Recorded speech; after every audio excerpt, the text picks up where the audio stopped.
topic is the OKR method. And the OKR method consists of two primary components: objectives and key results. That's what OKR stands for, objective and key results. So what we're going to cover, we're going to cover the who, what and why of OKRs. And then we're going to define qualitative objectives and quantitative results.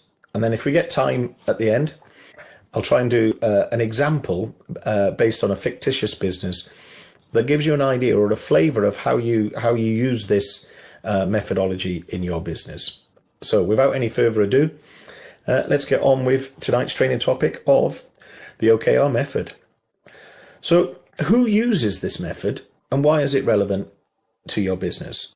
Well, Google. Anyone heard of that company? Guess we all have. Well, Google use OKRs, and they were introduced by a gentleman called John Doerr, who was a venture capitalist who popularized the concept. Now, he wrote a book, and it's one of my favorite books. It's called Measure What Matters, and it's a great book, and it's well worth reading. It's one I would thoroughly recommend. And in the book, he basically talks about OKRs, and it was that book that got me thinking about how do you have if you like, a goal-setting methodology that is aligned with the outcomes of the business, and that's exactly what OKRs are. And they played a significant role in Google's success and became an integral part of their management process and goal-setting process.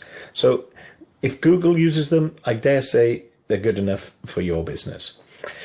Intel were an early adopter of OKRs, and the company has been using them since the 70s and considers them a vital tool for driving alignment and achieving strategic objectives. And once again, you'll hear this sort of terminology a lot, and I'll kind of explain why that is important for your business, because you're probably thinking, it's all right for Google and Intel, they're massive. What's that got to do with my little garage business? Well, hopefully it'll all become clear. Because for me, this was a bit of a ooh moment when I learned how to implement this in my business. Amazon is known for its relentless focus on customer satisfaction and long-term goals. And the companies use OKRs to align teams and drive innovation across its vast range of business operations. So once again, whether you agree or disagree with Amazon and its business sort of aims and values, they are successful. And they use OKRs. Netflix has been known to embrace a culture of transparency and high performance. OKRs were used to set ambitious goals and track progress within the organization. So that's who uses them. So this covers the what. OKRs, objectives and key results, is a method for goal setting, and it's a framework that helps individuals and organizations track their objectives and track outcomes. It provides a systematic approach for setting ambitious goals, measuring progress, and aligning teams towards achieving desired results. And that's why it's relevant to every business, because it's not just for big, huge, if you like, organizations. It's for everyone. You can use it in your own personal life. You can use it at a personal level and then at a business level. What I love about them is they're a top-down, bottom-up methodology.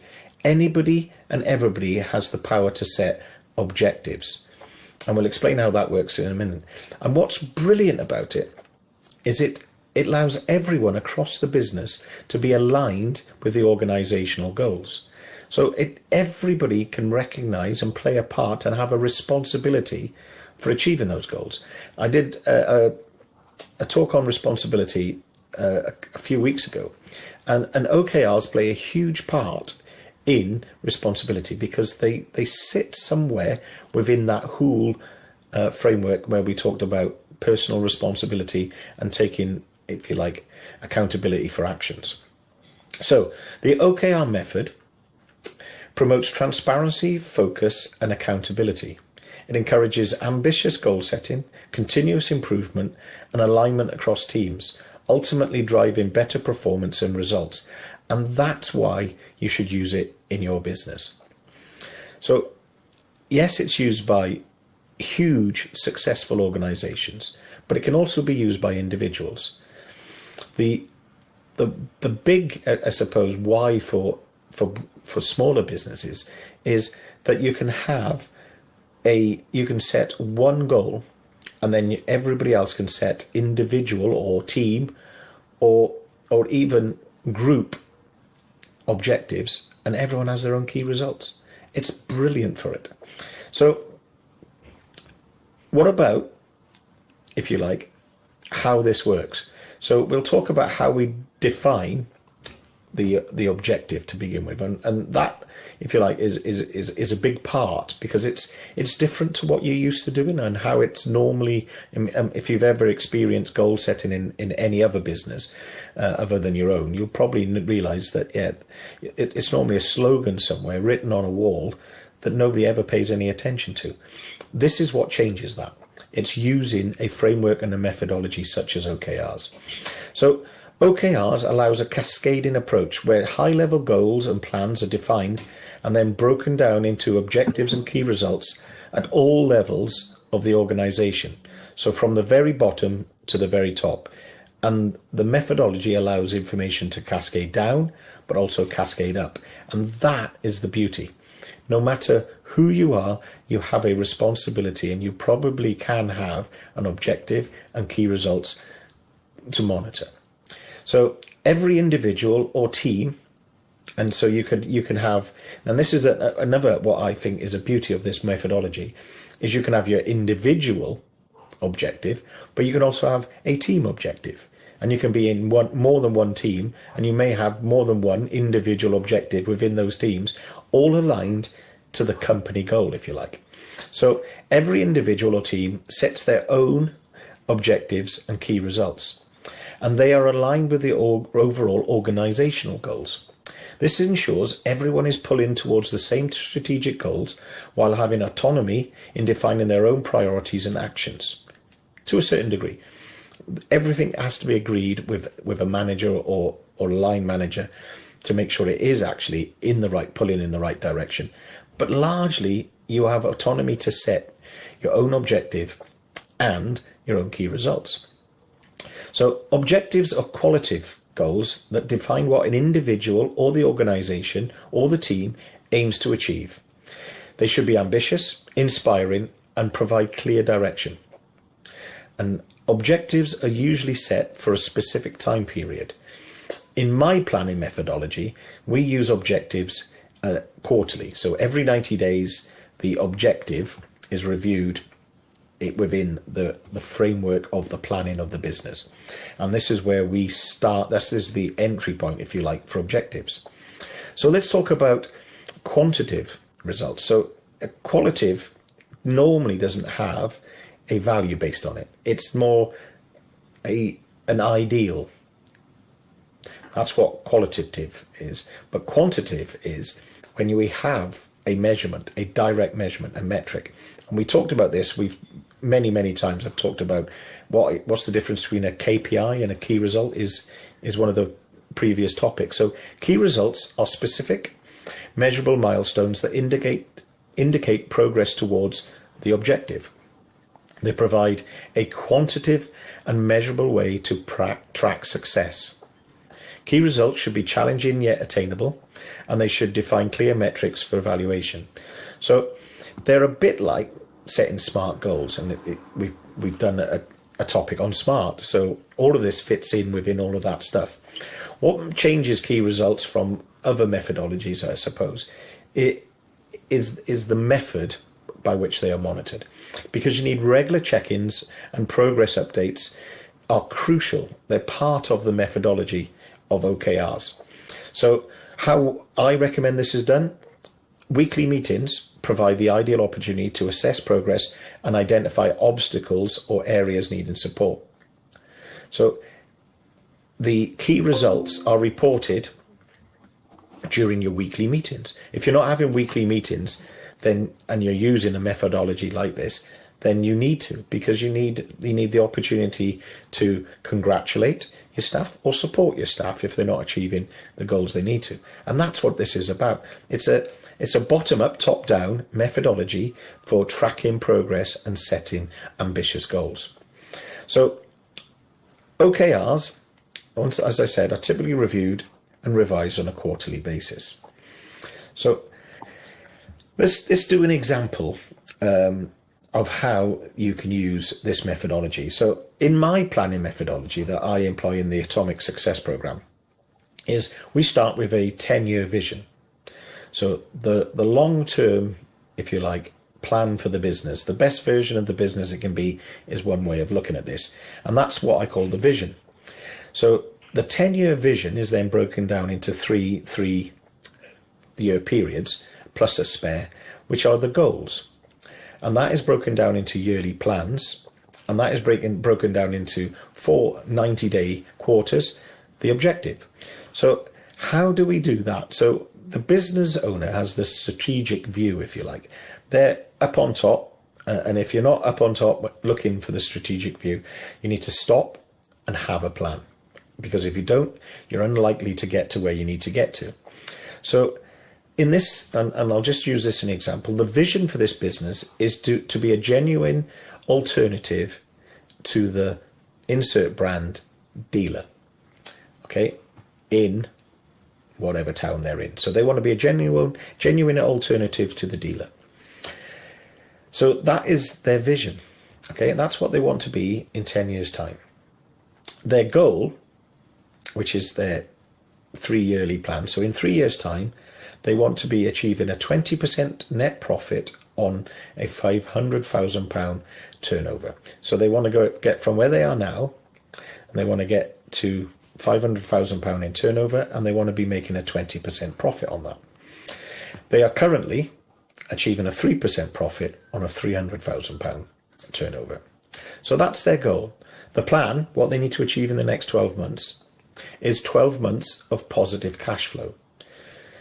This business had 4 months of negative cash flow last year. So overall, they made a 3% net profit, but they had negative cash flow on 4 of those months. Typically, there are lean periods in the garage trade. Normally, sometimes different businesses experience them at different times, but this business had a lean period around Christmas and a lean period in the summer. So, and they didn't have positive cash flow in those months.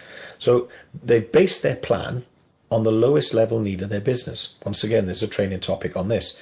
But what they've looked at is their immediate need is cash flow. Once they've sorted out cash flow, they're going to work on profit, but they're also going to work on revenue, which is also cash flow. And their long-term goal, which isn't an immediate need, it's the dream, is they're going to be a genuine alternative to the dealer. So they've set themselves this year to how they're going to eliminate those lean periods.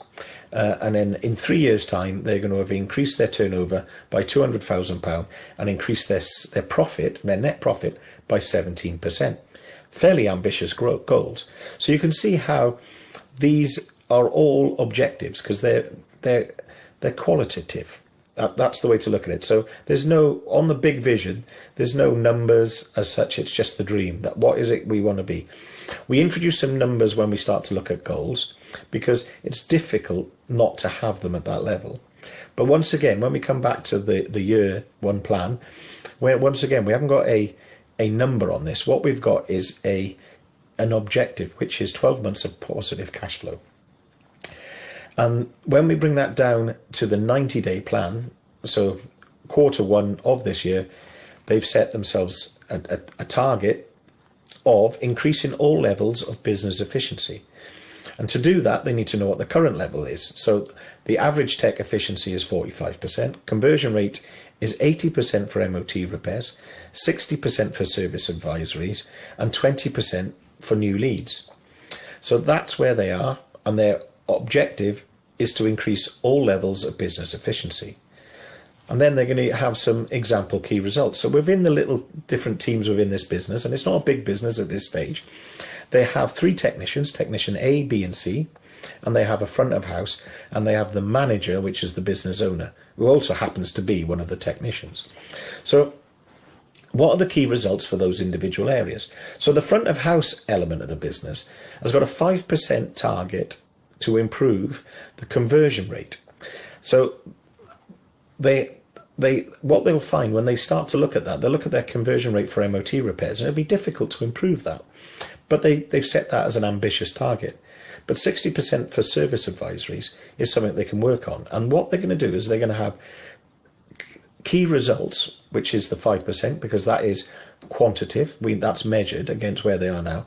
And they're going to look at how they can do that. And that in itself is a great methodology. And what they're going to do is they're going to come up with obstacles, and areas where they'll need support. And that's what they'll feed back in the weekly meetings based on that. But they also want to increase the number of new leads they have by 15%, because by having more new leads means that they can drive more business in, or more customers into the business. And therefore, when their technicians improve their efficiency, they won't run out of work. So the whole thing is, if you can see, is how it's aligned to the big goal. So technician A needs to improve his efficiency by only 3%. So you can see that each one has a different goal. Technician B needs to increase his efficiency by 5%. And technician C, which it also happens to be the business owner, needs to increase his efficiency by 8%. Now, what this will do is each one of those technicians has a different goal, and they will probably need different areas of support, and they will probably hit on different obstacles. So you can see how everyone sets their own level, if you like, to achieve the objective, and that's their key result and their own objective. And can you see how that whole process comes from the top down, but also comes from the bottom back up? So this is one of the things why I just absolutely love OKRs and the methodology in any business, because they can be used to facilitate clear communication and goal setting within any organization. So if this training, or in the end of any of the other training I've done, has made you think about how you run your business, then I've done my job. If you want to find out any more information about the Atomic Success Program, direct message me. We're not taking on any garages at the moment. We're waiting until I'm absolutely sure I've got time to dedicate to it.